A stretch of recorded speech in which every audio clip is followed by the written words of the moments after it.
Caríssimos irmãos e irmãs, boa noite. Que a doce paz do nosso querido Mestre Jesus possa nos envolver. Quero agradecer o convite da diretoria do Centro Espírita Irmã Angélica para participar nesses tempos de quarentena do estudo desta noite. Já que o frequentador não pode ir ao centro espírita, o centro espírita vai à casa do frequentador. É o que estamos fazendo nesta noite. O tema para o estudo desta noite está contido no Evangelho segundo o Espiritismo, no capítulo 6, itens 5 a 8, e tem como título o Advento do Espírito de Verdade. E o que é o Advento? O Advento é a vinda, é a chegada, o Advento do Espírito de Verdade. E quem é esse Espírito? Que Espírito é esse? O Espírito de Verdade. De onde vem esse Espírito? Quem é esse Espírito? É Jesus, o Espírito Santo, que consta do texto bíblico. É Ele, Jesus de Nazaré, o meigo Rabi da Galileia. Se não, vejamos. Vamos ver o que diz o Espírito de Verdade no item 5 do capítulo 6 do Evangelho segundo o Espiritismo. Venho, como outrora, aos transviados filhos de Israel, trazer-vos a verdade e dissipar as trevas. Diz o Espírito de Verdade: venho, como outrora, quer dizer, antes, aos transviados filhos de Israel. E quem são esses filhos de Israel? Onde ele veio trazer essas verdades e dissipar as trevas. Esses filhos de Israel são os descendentes do povo hebreu. São os descendentes que hoje aqui na terra são os israelenses, os judeus, que até hoje não aceitam Jesus como o Messias. Se você perguntar a um judeu, para ele, quem é Jesus, eles vão responder simplesmente que foi um profeta. Até hoje, esse povo de Israel, esses filhos de Israel, estão esperando o Messias. Não aceitam Jesus como nosso Messias. Venho como outrora aos transviados filhos de Israel, trazer-vos a verdade e dissipar as trevas. Escutai-me.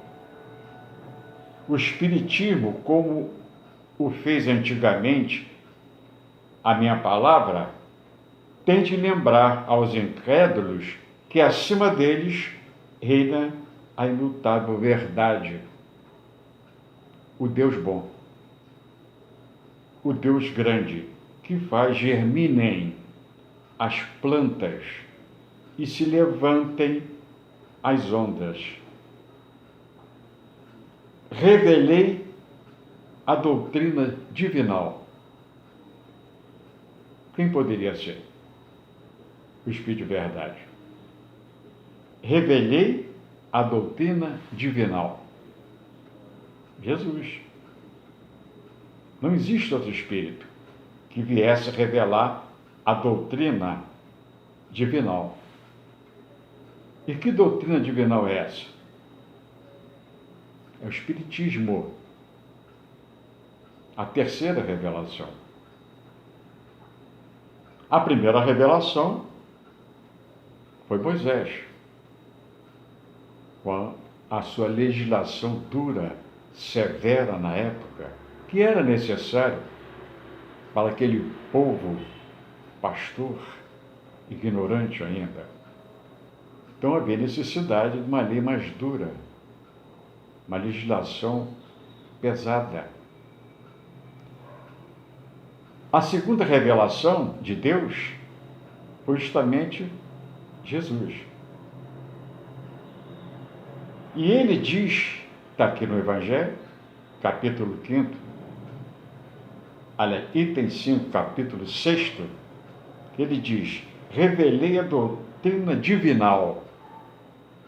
O que ele quis dizer com isso?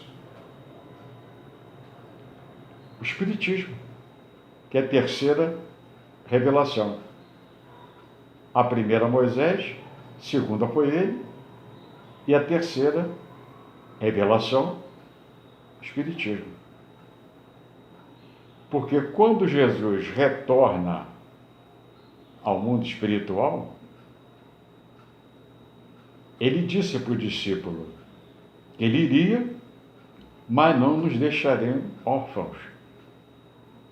Ele enviaria um consolador prometido. E é justamente o Espiritismo. Por isso que ele coloca nesse item 5 do capítulo 6, revelei a doutrina divinal. Só poderia ter sido ele. Como um ceifeiro. Como um ceifeiro. E quem é o ceifeiro? É aquele que faz a colheita. Reunir em feixes o bem esparso no seio da humanidade. E disse: vinde a mim, todos vós que sofreis. Só poderia ser o nosso meio Jesus. Mas aqui mesmo, no Evangelho, item 5, mas, ingratos, os homens afastaram-se do caminho reto e largo que conduz ao reino de meu Pai, e enveredaram pelas ásperas sendas da impiedade. Meu Pai não quer aniquilar a raça humana. Quer que, ajudando-vos uns aos outros, mortos e vivos, isto é, mortos segundo a carne. Porque ninguém morre, nós desencarnamos. E o estudo vem desde o tempo, realmente,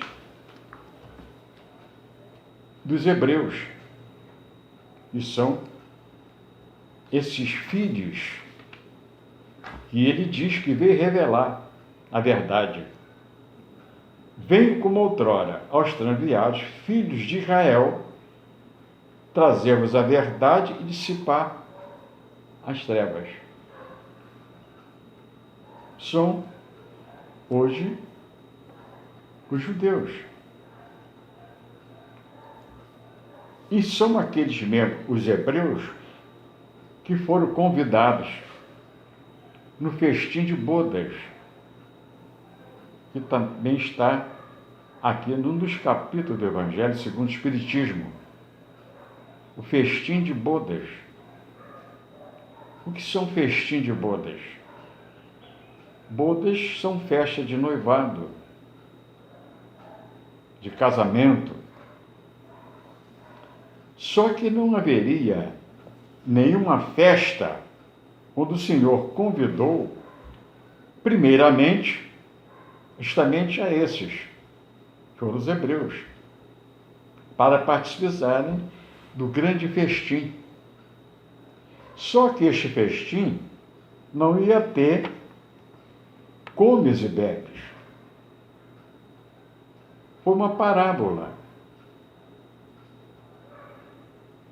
E o que é uma parábola? A parábola é uma narração histórica de fundo alegórico. Tem que ser interpretado. Não haveria festa de comes e bebes, como está, porque era uma parábola. Era a pedagogia de Jesus. Ele aproveitava as ocasiões para trazer a sua mensagem. E não haveria festim nenhum aqui na terra de comes e bebes. O verdadeiro festim seria no mundo espiritual, para aqueles que seguissem justamente os mandamentos do Mestre Jesus. Essa é que é a verdade. Ele usava dessa pedagogia. É que não se interpretam o fundo de verdade das parábolas, que são essas narrativas de fundo alegórico. Tem que ver a questão, a moral da história que Jesus sempre pregou.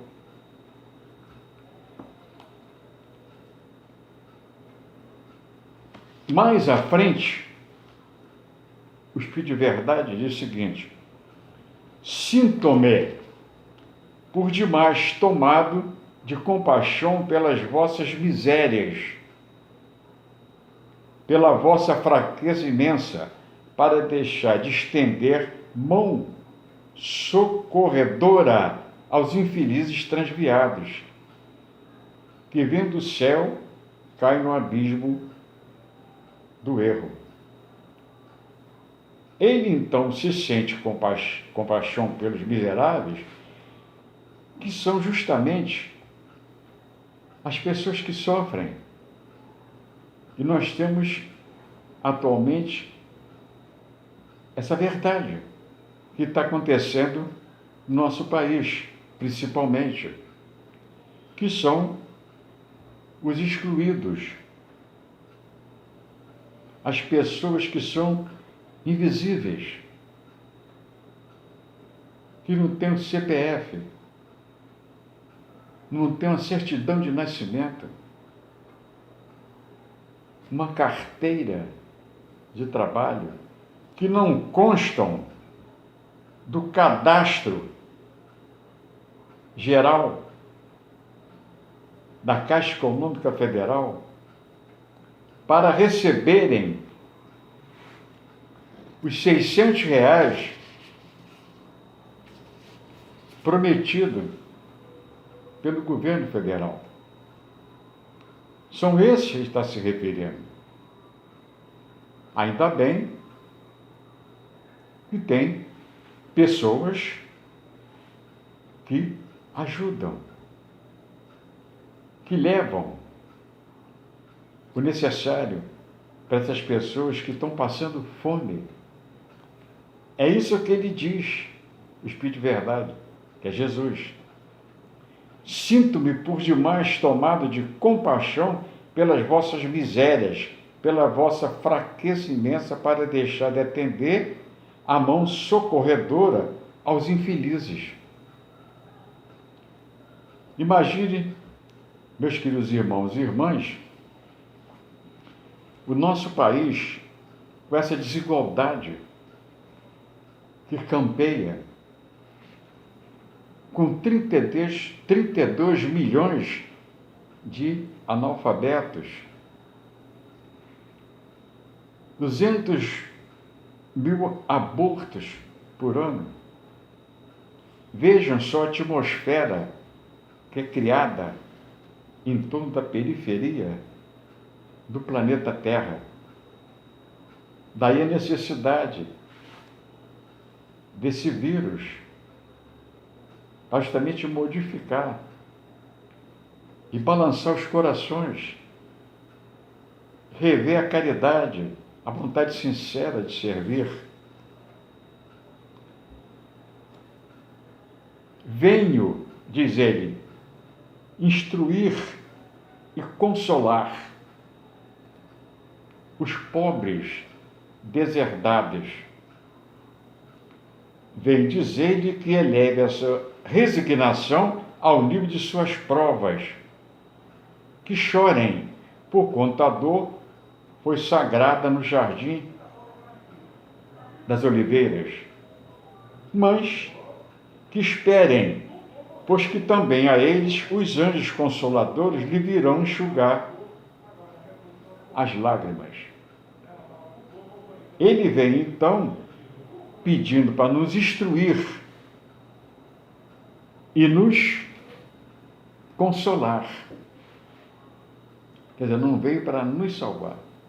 Até porque a doutrina espírita não é uma doutrina salvacionista, é uma doutrina consoladora.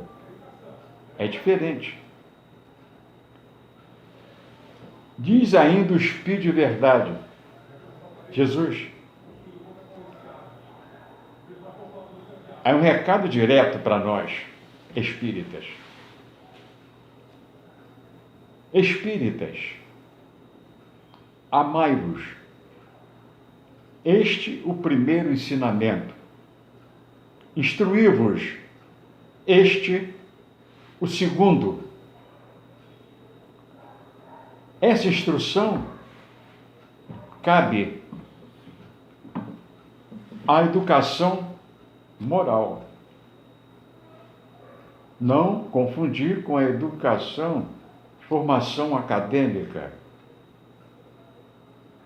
mas sim da educação moral, que forma caráter do indivíduo, o respeito, e não aquele que galga a escolaridade maior.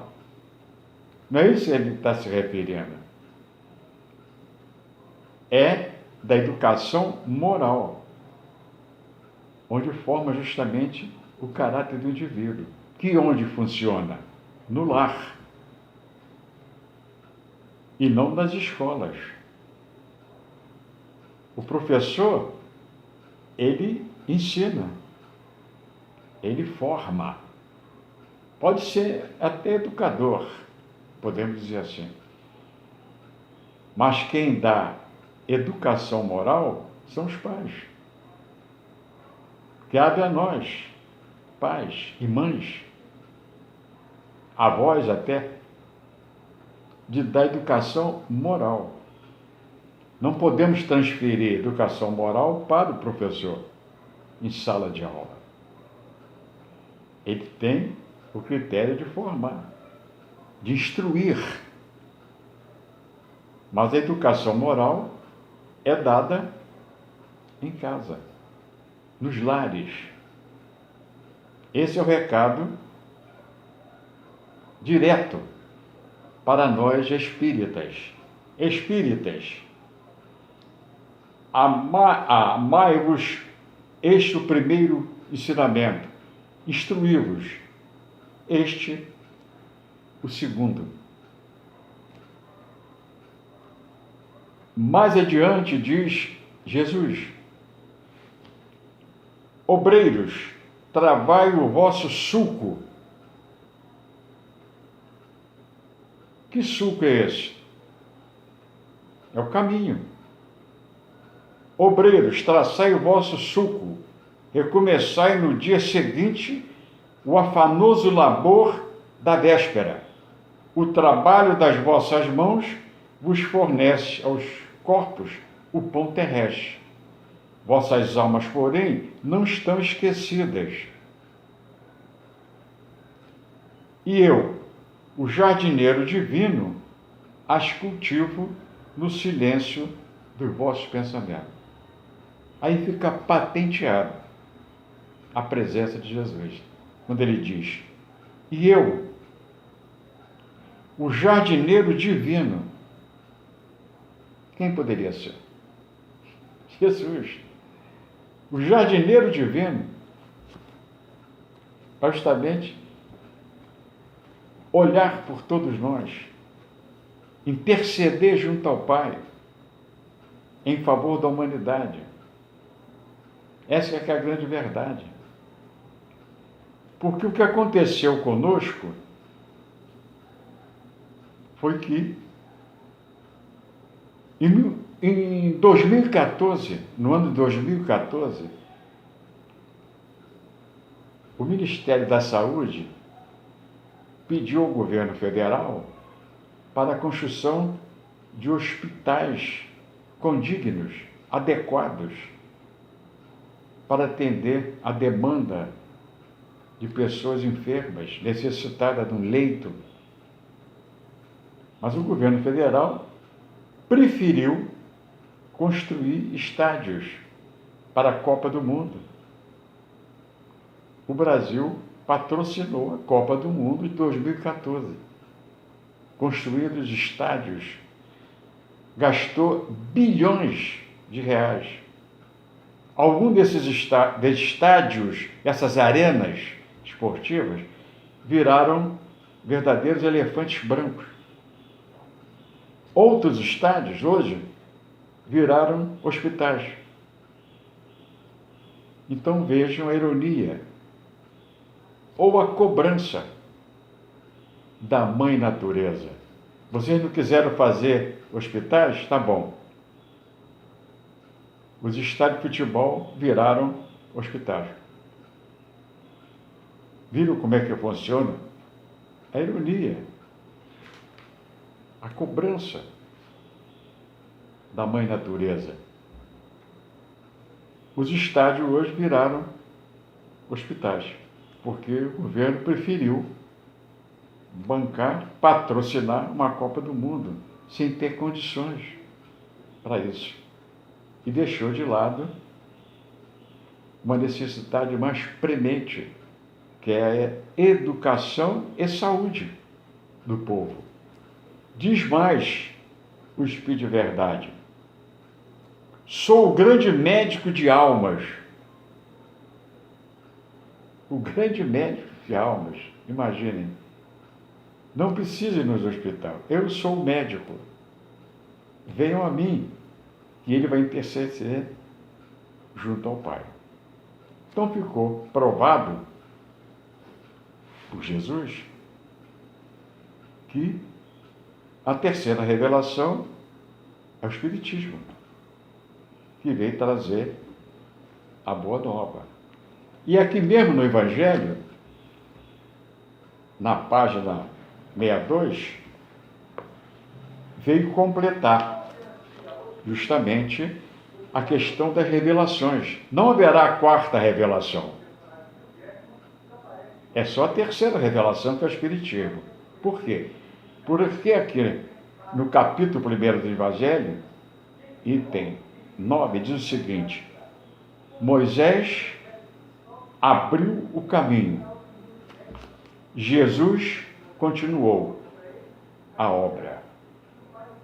O Espiritismo a concluirá. Então, isso também está nas mãos do Espiritismo, dos espíritas em geral, para dar o exemplo e alavancar o progresso da humanidade. Que a doce paz do nosso querido Mestre Jesus esteja conosco, agora e sempre. Quero agradecer a paciência e a caridade que vocês tiveram de me ouvirem. Muita paz.